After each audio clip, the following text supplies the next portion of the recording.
ഇടുക്കി ജില്ലയാണ്. ഇവിടുത്തെ വട്ടവട അതിമനോഹരമായ സ്ഥലമാണ്. അവിടേക്കാണ് നമ്മുടെ യാത്ര. ബാ.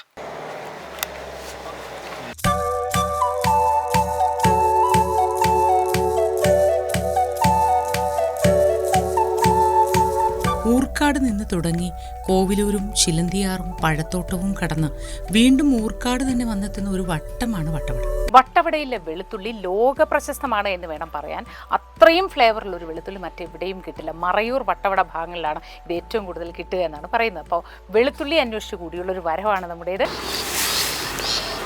വട്ടവടയിൽ പ്രധാനമായിട്ട് വെളുത്തുള്ളിയാണ്, നല്ല കൃഷിയാണ്. പിന്നെ വെളുത്തുള്ളി, ക്യാരറ്റ്, കേബേജ്, ഉരുളക്കിഴങ്ങ്, ഇതാണ് ഞങ്ങൾക്ക്.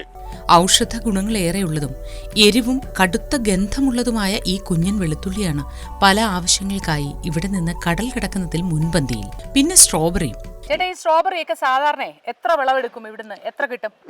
തൈ നട്ടിട്ട് 45 ദിവസത്തിന് പൂവാകും, 50 ദിവസത്തിന് പഴം പറിക്കാം. ഒരു കൊല്ലത്തേക്ക് സ്ഥിരം പഴം, പിന്നെ പൂവും, പിന്നെ വേറെ തൈയാണ് നടുന്നത്.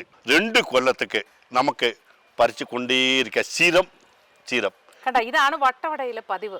അങ്ങനെ പഴങ്ങൾക്കും പച്ചക്കറികൾക്കും യാതൊരു പഞ്ഞവുമില്ല. സുബ്രഹ്മണ്യൻ ചേട്ടനോട് യാത്ര പറഞ്ഞ് നമ്മൾ യാത്ര തുടരുകയാണ്.